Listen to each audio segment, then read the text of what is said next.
여러분 안녕하십니까? 호텔 황제입니다. 네, 이번 시간에는 여러분의 요청에 의해서 말이죠. 네, 상증법, 즉 증여세, 상속세 제 두 번째 증여세 강의 시간입니다. 제가 이제 호텔을 취득하면 뗄래야 뗄 수 없는 게 바로 세금 문제다. 그 세금에 대해서 여러분에게 강의를 쭉 해드렸고요.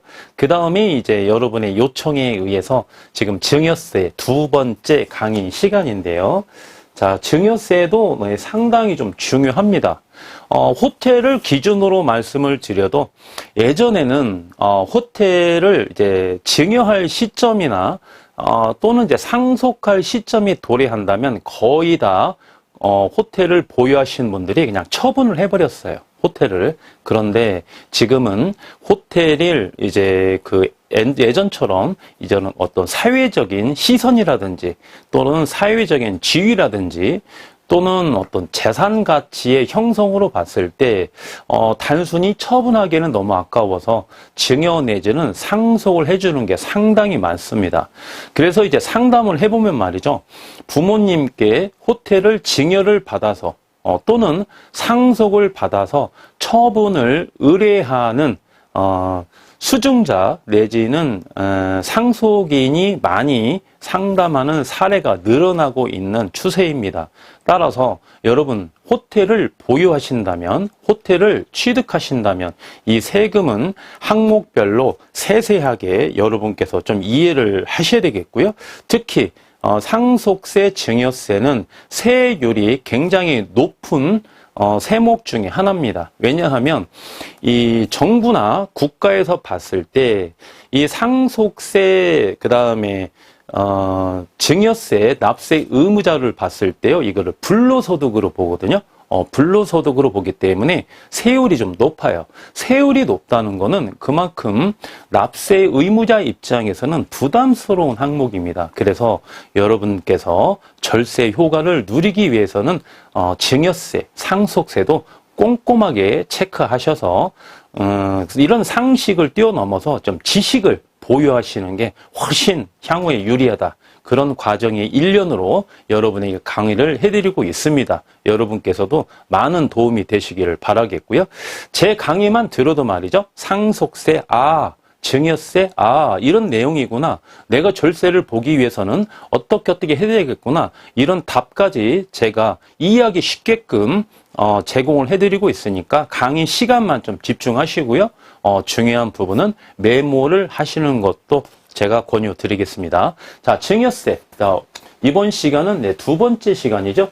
증여의 시기, 증여의 시기도 상당히 중요합니다. 다음 파트 때에는 증여의 이제 계산 구조를 봐야 되는데 다음 강의 시간에는 오늘 강의 시간보다는 조금 더 눈을 부릅뜨시고 이해를 많이 돋구셔야 되겠습니다. 자, 보시면은 이번 시간에 증여의 시기를 한번 보겠습니다.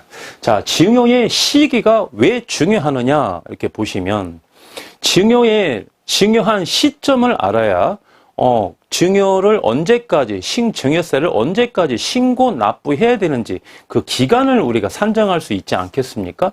그래서 증여의 어떤 시점이 중요하다 이렇게 보는 거예요. 예를 들면 자, 갑이 말이죠. 갑이 을에게 A 호텔을 증여를 합니다. 증여. 그죠? 네. 갑은 아버지고 을은 딸입니다. 증여를 할 수 있는 거죠? 네, 말씀드렸어요. 자, 그러면 을은 딸은 말이죠. 일정한 요건이 충족되게 되면 증여세, 납세 의무자가 되는 거예요. 그러면 증여세 신고를 하고 납부를 해야 되는데 언제까지 해야 되느냐를 알려면 증여 시점을 알아야 이 기간을 우리가 산정할 수 있지 않겠습니까? 그래서 이렇게 보시면은 자, 증여 말씀 나온 김에 상속이랑 비교를 같이 한번 해드릴게요. 자, 보시면은 오늘이 10월 7일이네요. 네, 10월 7일이에요. 10월 7일 날 증여를 했습니다. 증여. 아버지가 딸에게 증여를 했어요.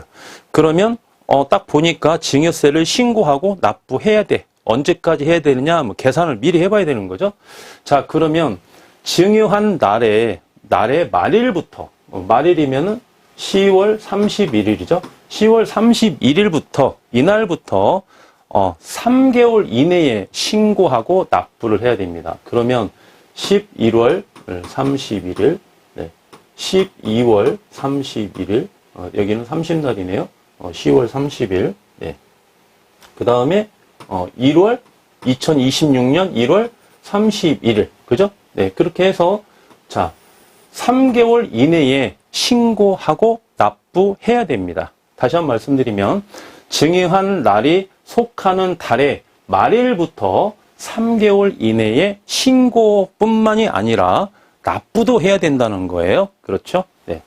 옆에 여러분께서 잘 아시는 세무사님이나 본인이 직접 증여세를 신고할 수는 없습니다. 그러한 지식은 좀 부족하겠죠. 저도 역시 마찬가지예요. 제가 수증자에게 제가 증여를 받으면 저도 우리 담당 회계사님에게 의뢰를 해서 신고 좀 해주세요 라고 부탁을 드리겠죠. 그런데 저는 증여세에 대해서 잘 알고 있기 때문에 우리 회계사가 막무가내식으로 신고할 수 없어요. 저한테 먼저 보내주거든요. 제가 체크를 해봅니다. 이 항목은 좀 이상한데 제가 따질 건 따지죠. 네, 그래서 아주 디테일하게 신고할 수밖에 없겠습니다. 여러분도 마찬가지라는 거예요. 자, 그리고 상속은 어떻습니까? 상속. 자, 아버지가 부득이하게 사망을 했습니다. 그래서 자녀가 딸밖에 없어. 상속받을 사람이 어머님도 안 계셔. 그래서 딸이 100%, 지분 100% 상속을 받아야 돼. 그러면 갑작스럽게 아버지께서 사망을 했기 때문에 처음에는 정신이 좀 없겠죠. 그렇죠? 네, 그래서 상속 같은 경우는 증여는 3개월인데 상속은 6개월입니다. 한 3개월을 더 줘요. 국가에서 장례도 치르고 아픔도 좀 치유하고 좀 릴렉스한 다음에 신고 납부하세요. 그래서 6개월의 시간적인 여유를 줍니다. 자, 이날 10월 7일 날 아버지가 사망을 했어요. 사망 신고일이죠. 그죠? 네, 그러면 이 날로부터 속하는 달의 말일부터 6개월이죠. 네, 말일부터 6개월. 그럼 여기가 2026년 4월 30일이겠네요. 네, 그리고 상속은 상속이 개시된 달이 속하는 달의 말일부터 6개월. 증여는 3개월. 이렇게 보는 겁니다. 그러면 그 시점, 이 시점이죠. 네, 이 시점이 언제냐 이렇게 보는 거예요. 그래서 제가 한 4가지 정도 분류를 해서 여러분에게 말씀드리도록 하겠습니다. 자, 이렇게 보시면 첫 번째는 등록을 요하는 재산을 여러분께서 증여를 받았다 이렇게 보는 거예요. 증여를 받았다. 자, 여기서 갑이 증여를 했을 때 갑은 증여자입니다. 증여자. 주는 사람, 무상으로 주는 사람. 자, A호텔을 무상으로 증여받은 딸은 수증자고요. 수증자. 증여자, 수증자. 여기 받을 숫자예요. 네, 수증자. 그렇죠? 네, 그래서 등록을 유효하는 재산을 수증자가 받은 경우 언제 증여한 시점이 되느냐 이거예요. A호텔을 증여를 받았어. 그러면 자, 등록일, 소유권은 이전 등기 접수일이 바로 소유권 이전 등기 접수일이 바로 증여 시점이라고 보는 겁니다. 호텔 같은 경우는 등기를 요하는 그러한 자산이죠. 네, 그래서 소유권 이전 등기 접수일이 되는 거고요. 등록을 요하는 거는 등기 신청서 접수일이 바로 증여를 받은 시점이다 이렇게 보는 겁니다. 그러면 소유권 이전 등기 접수일이 뭐냐? 어디서 많이 들어봤는데 조금 잘 이해가 안 가. 그죠? 네, 그래서 제가 소유권 등기사항 전부증명서 토지에 대해서 저희 고객님 거 호텔 거를 약간 모자이크 처리만 해서요. 개인정보는 모자이크 처리해서 제가 가져왔는데 자, 한번 보시죠. 보시면은 자, 등기사항 전부 증명서를 보시면 처음에는 표제부, 갑구, 을구 이렇게 되어 있죠. 갑구, 을구. 자, 표제부는 토지의 표시. 자, 호텔 같은 경우는 건물 등기부가 있고요. 토지 등기부가 있겠죠. 네, 그래서 토지 등기부를 한번 보고 있는 거예요. 표제부는 토지의 표시가 이렇게 일목요연하게 정리되어 있습니다. 예를 들면 주소, 소재 지번이죠. 그 다음에 지목, 그 다음에 면적. 호텔이니까 지목이 무조건 되겠죠. 면적, 제곱미터로 이렇게 명시되어 있고요. 등기 원인 및 기타 사항 이렇게 되어 있고. 자, 갑구는 뭐가 기재되어 있습니까? 갑구는 소유권에 관한 사항. 소유권에 관한 사항이 이렇게 갑구에 기재되어 있고, 을구는 뭐가 되어 있습니까? 을구. 여러분께서 보시면 권리에 대한 사항이 적혀 있죠. 권리. 각종 권리. 뭐, 근저당권. 대출을 받았다면 금저당권. 이런 게, 을구에 이렇게 명시되어 있는데, 여기서 보시면은, 자, 갑구에 보시면은 소유권에 관한 사항이 기재해 있다고 말씀드렸죠. 맨 왼쪽에 보시면 순위번호, 그 다음에 등기 목적, 소유권 이전이죠. 등기 목적, 그 다음에 접수 나왔죠. 접수. 네. 아까 말씀드리면은 여기에서 소유권 이전 등기 접수일이죠. 접수일. 자, 접수일. 자, 그래서 여기 보시면은 접수일 나와 있고 등기 원인 되어 있고 권리자 및 기타 사항이 있습니다. 이 접수일이 중요한 거예요. 접수일. 여기 보시면은 접수일이 여러분께서 좀 잘 안 보이시겠는데 2010년 9월 15일 날 이렇게 되어 있습니다. 이 접수일이 뭐냐? 이 접수일이 중요한 거예요. 등기 원인은 중요하지 않습니다. 등기 원인은 아무 의미가 없어요. 이 접수일이 중요해요. 이 접수일로 순위를 결정합니다. 향후에 만약에 경매로 만약에 이 호텔이 넘어갔다. 경매를 진행을 한다. 그러면 순위를 결정하지 않습니까? 그리고 이 순위를 결정하는 게 바로 이 접수일입니다. 누가 먼저 접수를 했느냐. 그걸로 바로 권리에 대한 순위가 결정됩니다. 1차적으로. 그 접수일이 언제냐. 자, 우리가 보통 법무사에게 유임을 많이 하죠. 소유권 이전을 해달라. 법무사에게 많이 접수를 하는데, 그럼 법무사님이 법원에 가서, 등기소에 가서 소유권 이전에 대한 필요한 서류를 다 제출을 하고, 납부도 하고, 필요한 비용을 납부하고, 그날 접수하죠. 그죠? 네, 그날이 바로 접수일입니다. 그럼 접수증을 주는 거예요. 접수를 했다고. 그 접수를 한 날이 그 접수인 날이에요. 그래서 그 접수 날이, 등기부 사항을 이렇게 보시면은 접수일 이렇게 기재 명시가 되어 있습니다. 이 접수일이 그래서 중요하다. 하나 기억을 하셔야 되겠어요. 자, 그래서 보시면은 등기를 요하는 재산 같은 경우 증여를 받은 경우에는 증여받은 시점이 언제냐? 소유권 이전 등기 접수일이 기준이다. 이렇게 말씀을 드리는 거고. 자, 참고적으로 이게 상속에 관한 것 때문에 참고적으로 말씀드리겠고, 나중에 이제 증여세 파트가 끝나고 이제 상속세 파트 때 다시 한번 말씀을 드리겠는데, 간단하게 한번 보시죠. 자, 민법 제 187조를 보시면은 등기를 요하지 않는 부동산 물권 취득이 있습니다. 그죠? 증여는 등기를 해야만이 권리가 생기는 거예요. 그런데 상속은 말이죠. 갑이 갑자기 사망해가지고 아버지가 사망해서 자 딸이 A 호텔을 상속을 받는데 등기를 하지 않아도 법에 의해서 법률 규정에 의해서 딸이 자연적으로 상속을 받았기 때문에 이 A 호텔의 소유권자는 자동적으로 을이 되는 겁니다. 등기를 하지 않아도, 그죠? 증여는 등기를 해야 소유권자가 되는 거고, 그래서 민법 제 187조에 보시면은 상속 또는 공용징수, 판결, 경매도 마찬가지입니다. 기타 법률의 규정이 있죠. 법으로 딱 규정이 되어 있습니다. 법으로.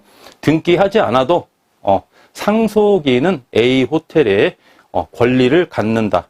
취득을 한다. 이렇게 딱 법으로 명시를 해놨어요. 규정에 의한 부동산에 관한 물건의 취득은 등기를 요하지 아니한다. 그렇게 명시되어 있죠. 등기가 필요 없다 이겁니다. 상속은. 그러나 자, 등기를 하지 아니하면 이를 처분하지 못한다. 이런 거예요. 자, 이게 무슨 말이냐면 상속에 대한 얘기입니다. 상속. 자, 갑이 갑자기 사망을 해서 A 호텔이 을에게, 딸에게 상속이 됐습니다. 등기를 요해야 딸이 진정한 소유권자가 됩니까? 아니죠. 법률 규정에 의해서 자연스럽게 A 호텔의 소유권자는 딸이 되는 겁니다. 하지만 딸이 제3자 병에게 나중에 이 호텔을 처분하려고 그래. 처분하려고 할 때에는 이때에는 갑에서 을로 소유권 이전 등기, 원인은 상속이죠. 상속을 원인으로 소유권 이전 등기를 해놓고 을이 병에게 매매를 원인으로 A 호텔을 처분하는 것이지 이렇게 등기도 하지 않은 상태에서 갑에서 바로 병으로 소유권 이전이 되지 않는다 이런 거예요. 네. 국가에서 이렇게 만들어 놓았습니다. 왜 그럴까요? 세금 문제 때문에 그러겠죠. 탈세 때문에. 네. 형식은 정확히 절차를 밟아라. 네, 이런 이야기죠. 네, 우리 다음 시간에 상속세를 말씀드릴 때 다시 한번 살펴보도록 하겠고요. 자, 첫 번째 보았습니다. 자, 두 번째 볼까요? 자, 두 번째를 보시면은 건물을 신축하여 증여하는 경우, 이런 건 뭐죠? 원시 취득이라고 그러죠? 원시 취득.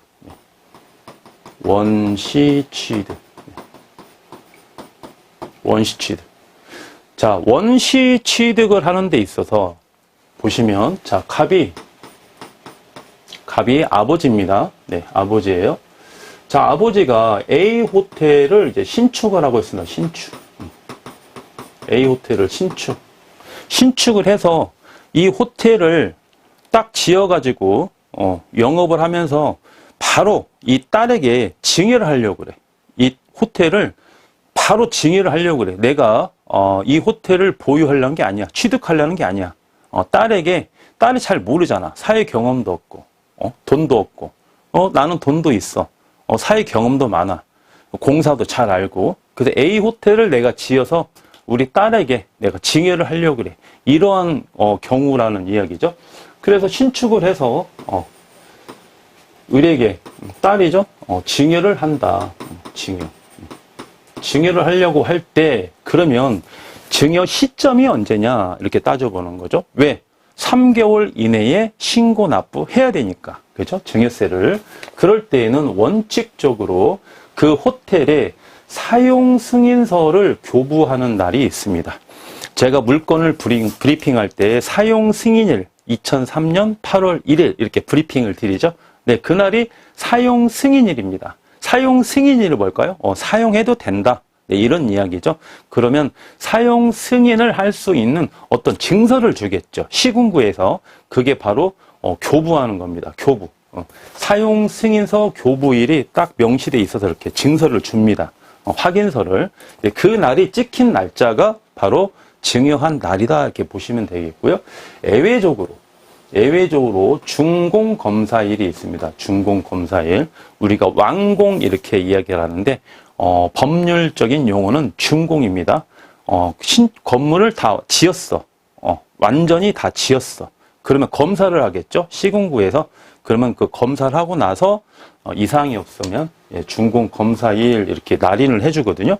준공검사일 예외적으로 이렇게 보시는 거고, 단 주의해야 될 거는 소유권 보존 등기일이 아니된 거예요. 이거 하나 좀 주의하셔야 돼요. 많이 좀 헷갈릴 수 있는데 상식적으로 보면 소유권 보존 등기일이 아닌가? 보존 등기는 뭐죠? 보존 등기? 소유권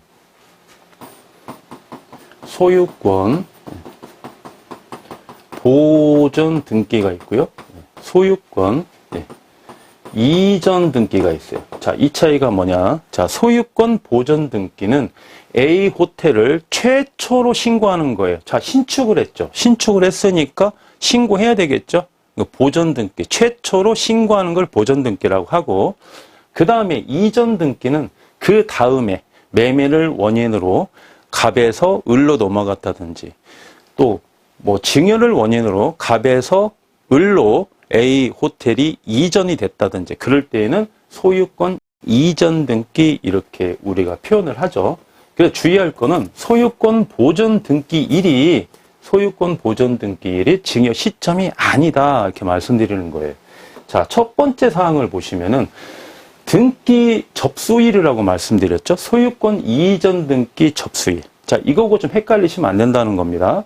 자, 신축 행위를 원인으로 해서 증여를 하는 경우에는 원시 취득을 하면서 소유권 보전 등기를 해야 되는데, 이때가 증여 시점이 아니고 뭐다? 원칙적으로 사용 승인서 교부일, 예외적으로 준공 검사일, 이거 하나 반드시 이해를 하시고 체크를 하셔야 되겠습니다. 자, 왜냐하면 3개월 이내에 신고하고 납부하라고 법에 명시되어 있는데 그때 신고하고 납부하지 않았어. 물론 세무사님이나 변호사님이나 회계사님이 알아서 해주겠지. 그죠? 근데 그 양반들도 바쁘면 놓쳐. 의뢰인이 모르면 당하는 거예요. 놓치는 거야. 그럼 피해 누가 봅니까? 당사자가 보는 거예요. 그래서 알아야 된다는 겁니다. 3개월 이내는 언제까지구나. 그럼 증여 시점이 언젠가 알아야 그 3개월을 알 게 아니겠습니까? 그죠? 네, 그래서 여러분께서도 반드시 알으셔야 된다는 거. 자, 세 번째 보시면은, 자, 주식이 나왔네요. 주식, 그리고 출자 지분을 증여하는 경우, 증여 시점이 언제냐? 이런 거죠. 주식도 우리가 재산적 가치가 있기 때문에, 증여할 수 있겠죠? 네, 그러면 증여세 신고하고 납부해야 됩니다.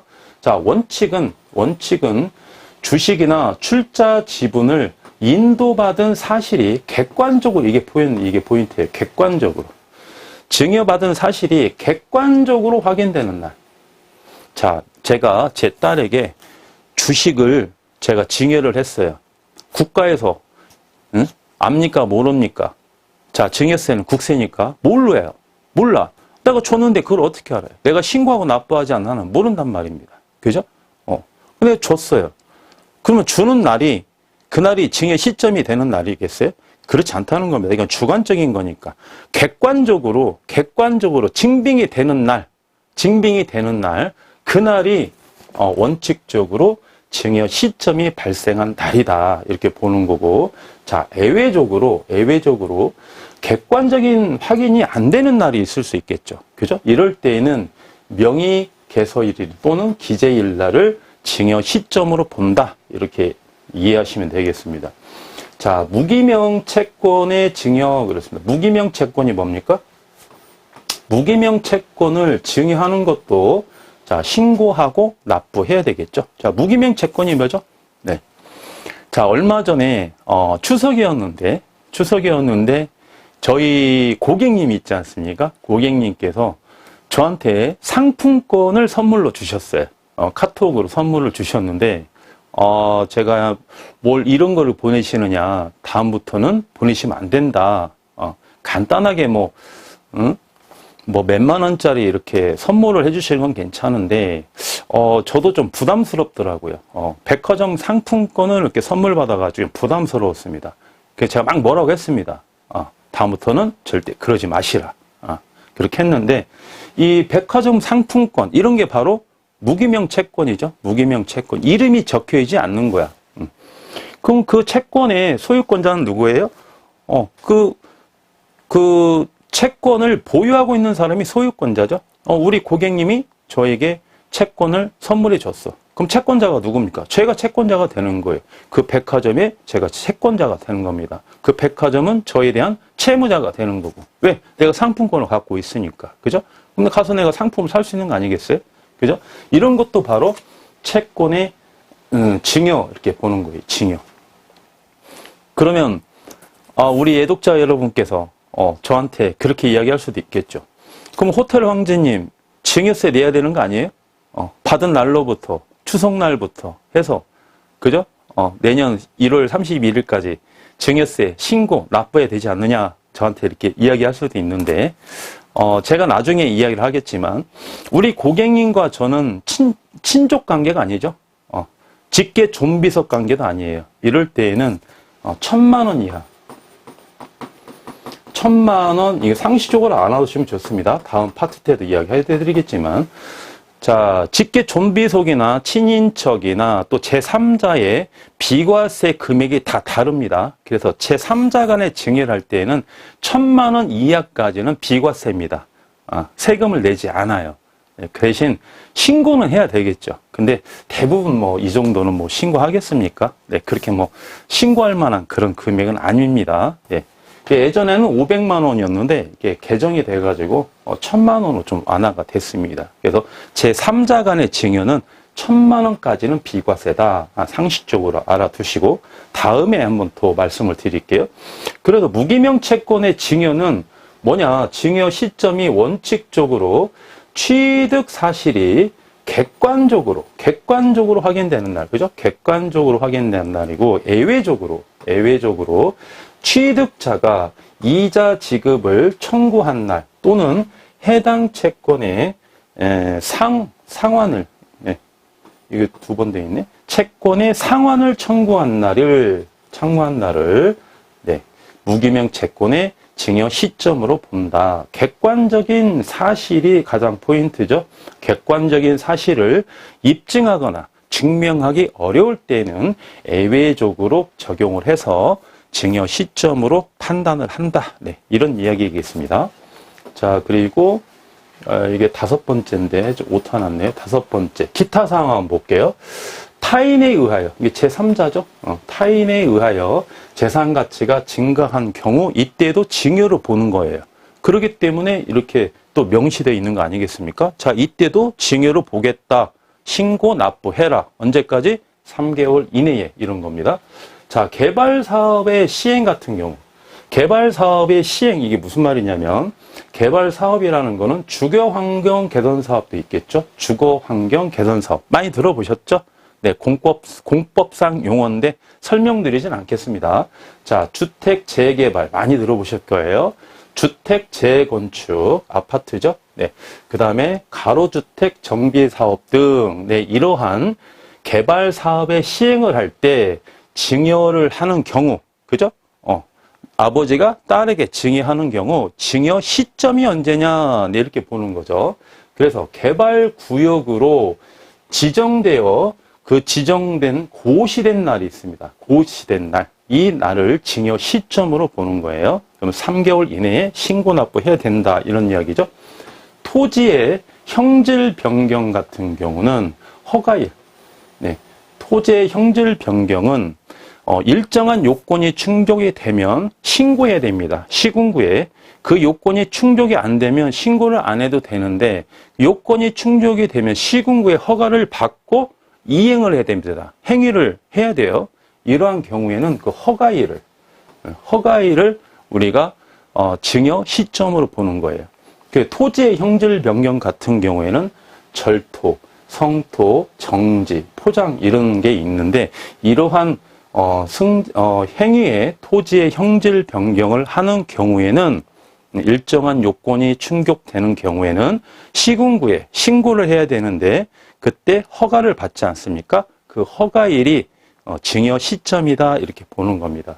그러면 토지의 형질 변경 중에 절토가 뭐냐 이렇게 보시면은 자, 땅이 있는데요. 땅이 이렇게 경사져 있습니다. 이렇게 경사져 있어. 이 땅에 이제 그 주택을 지으려고 그래. 주택을. 그 땅이 이렇게 기울기가 되어 있으니까 경사가 되어 있기 때문에 주택을 짓기가 좀 어렵겠죠. 그래서 땅을 이렇게 만드는 겁니다. 이만큼을 잘라내는 거예요. 자, 이만큼을 깎아내는 거예요. 그럼 땅이 이렇게 되겠죠? 이렇게 가서 이렇게 되겠습니다. 그러면 건물 짓기가 좀 쉽겠죠? 그러면 이 토지를 이렇게 절토를 해서 형질 변경을 했어요. 그러면 이 땅의 가치가 올라가겠습니까? 안 올라가겠습니까? 올라가겠죠. 그죠? 그러면 이 땅을 내 딸에게 증여하려고 그래. 그러면 절토를 하기 전에 땅의 가치와 절토를 하고 난 후에 땅의 가치가 높기 때문에 부동산 가치가 그만큼 더 많이 상승하기 때문에 증여세가 조금 더 많이 발생될 수 있는 소지가 좀 되지 않겠습니까? 그래서 허가일에 징여 시점으로 본다 이거예요. 자, 성토는 뭐냐? 성토는 땅을 메꾼다 이렇게 보시면 되겠습니다. 땅을 메꾼다. 땅을 메꾼다. 자, 보시면 땅이 쭉 가다가 집안이 가다가 이게 푹 꺼졌어 이만큼. 푹 꺼졌다가 갔어. 그러면 여기에다가 건물을 짓기가 좀 어렵겠죠? 성토를 하는 거예요. 땅을 여기다 채우는 겁니다. 땅을 채우는 거야. 이거를 바로 성토라고 하겠죠. 그 땅이 이렇게 집안이 쭉 완만하게 연결되는 거. 이렇게 해야 건물을 짓기가 좀 쉽겠죠. 예. 역시 재산 가치가 상승을 합니다. 자, 정지는 뭐냐? 정지는 땅을 메꿨죠? 땅을 이렇게 다지는 겁니다. 땅을 다져야 건물을 견고하게 좀 지을 수 있겠죠. 땅을 좀 다지는 거예요. 이걸 정지를 하고, 포장은 집안을 포장하는 내용을 포장이라고 하고, 이렇게 해서 토지의 형질 변경은 허가일이다 하나 기억해 주시고요. 자, 공유물의 분할. 공유물은 제가 여러 번 강의를 드렸는데, 자, 이런 내용이죠. 이렇게 한 필지가 있습니다. 여기가 100평이야, 100평. 그리고 갑과 을이 아주 중마고우입니다. 갑과 을이. 야, 우리 둘이 돈을 반반씩 투자를 해서 이 한 필지를 사자. 한 필지를 사자. 한 필지를 샀어요. 자, 그러면 필지는 하나인데 공유자는 2명이죠. 지분은 5대5. 그래서 부득이한 사정으로 이거를 이제 분할을 하게 됐습니다. 분할을 하게 됐어. 여기는 갑의 땅이고, 여기는 을의 땅이에요. 그 을이 자기 아들에게 이 땅을 증여를 하려고 합니다. 그죠? 증여를 하려고 그래. 그러면 이때에는 을이 병에게 아들에게 증여한 시점이 언제냐? 그러면 공유물 같은 경우는 분할했을 때 분할 등기일이 이때 증여 시점으로 본다 이렇게 보는 거예요. 자, 이렇게 보시면 조금 뭐가 비슷비슷하지 않습니까? 뭐냐면 우리가 이렇게 한번 보실 수 있어요. 자, 여기가 이제 현재 시점입니다. 현재 시점이고, 자, 미래는 이제 접어두고 과거에 어느 시점인가는 바로 증여 시점이 있겠죠. 증여 시점이. 그러면 우리가 상식적으로 생각하는 시점이 현재보다 가까운 시점이 증여 시점인 것 같은데, 우리가 상식적으로 봤을 때 법률은 어떻다? 법률은 우리 상식을 좀 뛰어넘어서 훨씬 이전이 증여 시점이다. 이렇게 좀 판단하시면 전체적으로 좀 이해가 좀 쉬울 것 같아요. 그죠? 우리가 생각했던 증여 시점보다는 더 이르다. 증여 시점이. 그죠? 네, 이렇게 판단하시면 되겠어요. 왜? 공법상 그런 거예요. 항상 국가가 유리하게 법을 만드는 겁니다. 국민을 다스려야 되기 때문에. 그럼 우리는 항상 불리한 거다. 공법이라는 거는. 이렇게 해석하시면 되겠고. 증여세도 세목 중에 하나죠. 네, 세법에 나와 있는 게 증여세예요. 그러면 세법도 공법이거든요. 세법은 조금 더 까다로운 거예요. 더 국가가 유리하게 법을 개정해 놨어요. 네. 그렇기 때문에 항상 이 세금은 우리가 좀 불리한 겁니다. 그래서 이 증여 시점이 우리가 좀 상식적으로, 그 다음에 지식적으로 아실 필요가 있다, 이런 거예요. 자, 상장 및 비상장 주식의 등록, 법인의 합병, 이럴 때는 증여 시점이 언제냐? 그러면 상장일 있죠? 네. 주식의 상장일. 그 다음에 비상장 주식의 등록일. 그 다음에 법인 합병 같은 경우는 합병 등기일이 증여 시점이다 보시면 되겠고. 자, 5번째는 제가 좀 설명을 드릴게요. 이거는 여러분에게 피부에 굉장히 좀 와닿는 이야기입니다. 보험에 관한 이야기인데, 여러분 보험 하나씩은 다 들고 있지 않습니까? 그죠? 네, 그래서 생활과 굉장히 밀접하게 관계가 있기 때문에 이번 시간에 조금 더 구체적으로 한 말씀을 드려볼게요.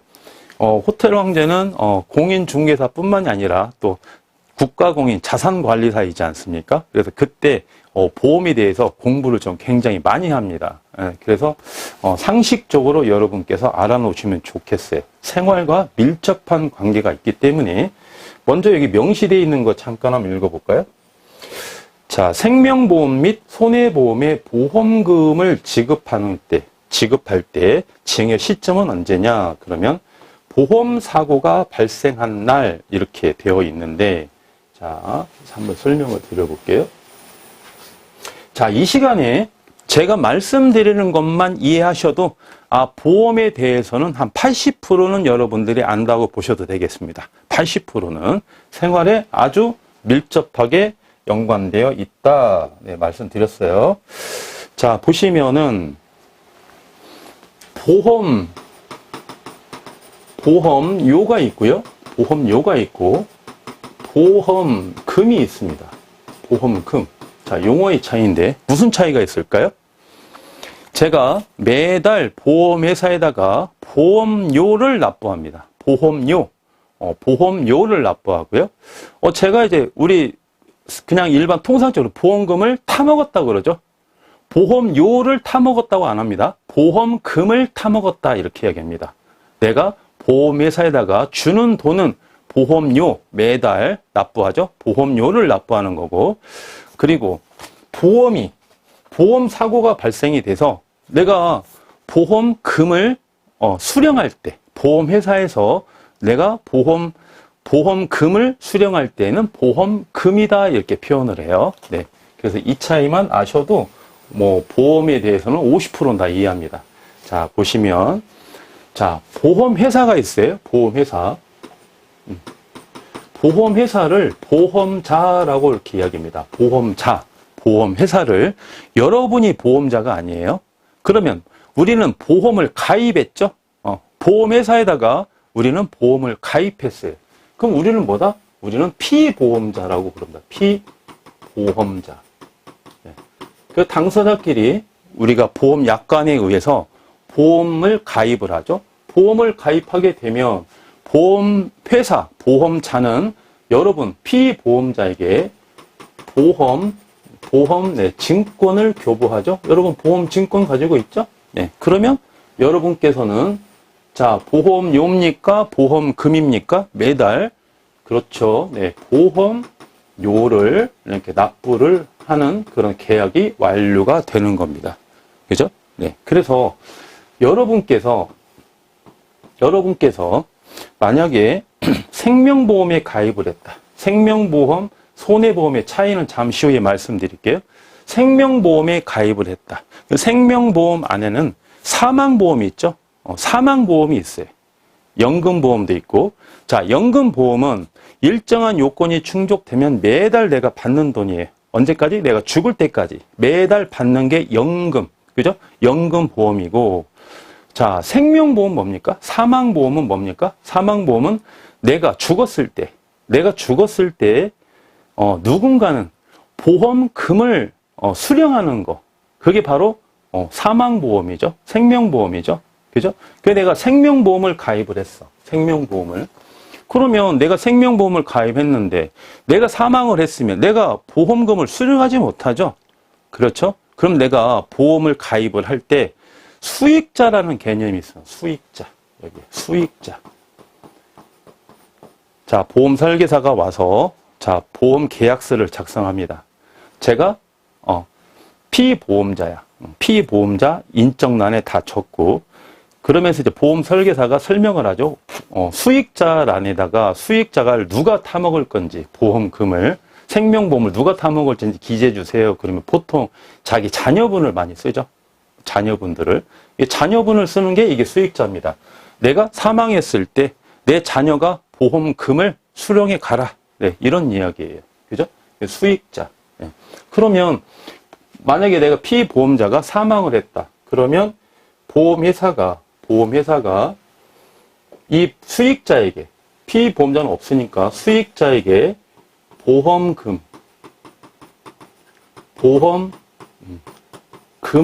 네, 이렇게 주는 거죠. 근데 그냥 주느냐? 그렇지 않아요. 청구를 해야 됩니다.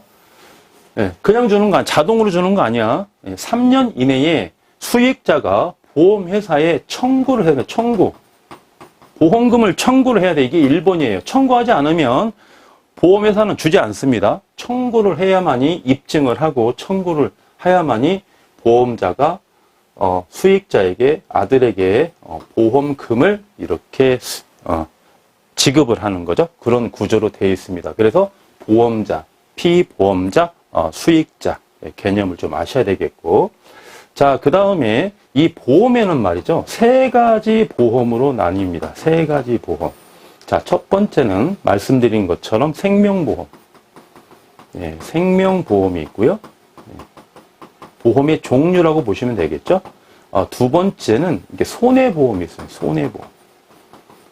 손해보험이 있고, 세 번째는 제3보험.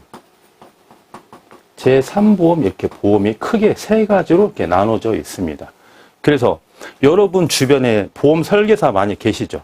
설계사 많이 계시는데 3가지 보험을 다 관할하는 설계사도 있고 생명보험만 관여하는 설계사가 있어요. 예를 들면 자, 그 손해보험 같은 경우는 화재보험이거든요. 우리 호텔 취득하시면 화재보험 가입하시죠? 그 화재보험을 가입하려고 그래. 내 친구가 보험회사에 다녀. 이 녀석은 생명보험만 관리를 해요. 야, 가봐. 너한테 내가 보험 하나 넣어줄게. 화재보험. 야, 나 안 돼. 나는 생명보험만 하는 설계사이기 때문에 손해보험은 내가 가입해 줄 수가 없어. 그렇게 이야기를 하는 경우도 있을 겁니다. 자, 그래서 생명보험에는 뭐가 있느냐?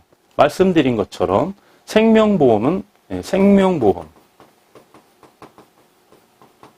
사망보험이죠. 사망보험이라고 하면 조금 더 이해가 쉬웠겠습니다. 사망보험. 그리고 말씀드린 대로 연금보험. 보험료를 납부하고 일정한 요건이 충족되고 일정한 시간이 경과된 후부터 그때 매달 받는 게 바로 연금보험이죠. 생명보험은 내가 죽었을 때 수익자가 지급을 받을 수 있는 게 생명보험이고요. 자, 손해보험은 말씀드린 대로 화재보험이죠. 화재보험. 호텔 취득하시면 화재보험 꼭 가입하셔야 돼요. 네, 화재보험이 있고, 그 다음에 우리 자동차보험 가입하시죠? 네, 자동차보험 가입하시고, 자동차보험도 손해보험이에요. 네, 그 다음에 뭐 여행 갈 때 듣는 일시적인 보험 있죠? 네, 여행보험. 네, 이런 게 바로 손해보험입니다. 자, 마지막으로 생명보험이 있는데 여러분께서 대표적으로 잘 아시고 대표적으로 가장 많이 또 가입하시는 거 실손보험이 있죠. 네. 실손보험. 이게 바로 제3보험입니다. 실손보험. 실손보험에서 또 들어가면은 이제 또 여러 가지가 있죠. 혜택이. 근데 그게 바로 실손보험이에요. 실손보험. 그 다음에 질병보험. 네. 질병보험. 질병에 관해서 우리가 어디가 아팠을 때 미리 어디가 아프면 보험금을 수령할 수 있게끔 미리 이렇게 가입을 해놓죠. 질병보험도 제3보험이다 보시면 되겠고, 그 다음에 간병보험, 요즘에도 많이 드시죠? 간병보험. 이런 것도 제3보험이다 이렇게 보시면 되겠습니다. 그래서 이게 각자의 파트로 나눠져 있기 때문에 보험 설계사가 우리 설계사님 생명보험 하십니까? 손해보험 하십니까? 제3보험 하십니까? 딱 미리 한마디만 던져도요, 이 설계사는 바짝 긴장하고 등에서 식은땀이 쫙 흐르면서 여러분에게 아주 디테일하게 설명을 해줄 겁니다. 다른 사람하고 다르게 그냥 도장 찍어. 여기다 찍으면 돼. 자, 매달 얼마 납부하고 이렇게 하지를 못해. 자, 내가 생명보험 하나 들려고 하고요. 내가 제3보험 하나 들려고 하는데 브리핑 한번 해보세요. 그러면 뭐 그 설계사들이 있죠. 여러분에게 꼼짝 못합니다. 네, 이렇게 하시고 나는 수익자를 내 딸에게 하고 싶은데요. 나는 수익자를 내 배우자에게 하고 싶은데요.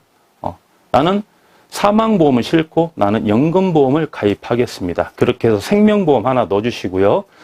우리 호텔에 이제 화재보험이 다음 달에 만기가 되거든요. 다음 달에 한 번 더 오세요. 제가 손해보험 하나 더 가입해 드리겠습니다. 그리고 요즘에 간병보험 많이 든다는데 혹시 설계사님 제3보험도 취급하시나요? 이렇게 나오면 뭐 설계사들 꼼짝 못합니다. 속여먹을 수도 없고요. 아주 여러분들에게 디테일하게 아주 브리핑을 잘 해줄 겁니다. 이 정도만 여러분께서 오늘 말씀드린 보험의 내용만 알고 계셔도 80%는 다 하시는 겁니다. 80%는 어느 설계사하고 만나서 대화를 해도 여러분들이 사기는 당하지 않습니다. 중복 가입은 되지 않아요. 네, 이렇게 해서 보험회사까지 여러분에게 말씀해 드렸습니다. 자, 이번 시간에 말씀드린 내용, 증여 시점이 언제냐? 아주 중요하죠. 그래야 3개월 이내에 신고 납부해야 되기 때문에 보험 시점에 대해서 증여 시점이죠. 보험 시점이 아니라 증여 시점에 대해서 여러분에게 디테일하게 한번 강의해 드렸고요. 다음 시간에 제일 중요한 시간이라고 말씀드렸죠. 증여의 계산 구조에 대해서 또 강의 시간에 찾아뵙도록 하겠습니다. 늦은 시간까지 함께 애청해 주신 우리 애독자 여러분께 감사의 말씀 드리겠습니다. 고맙습니다. 지금까지 호텔 황제였습니다.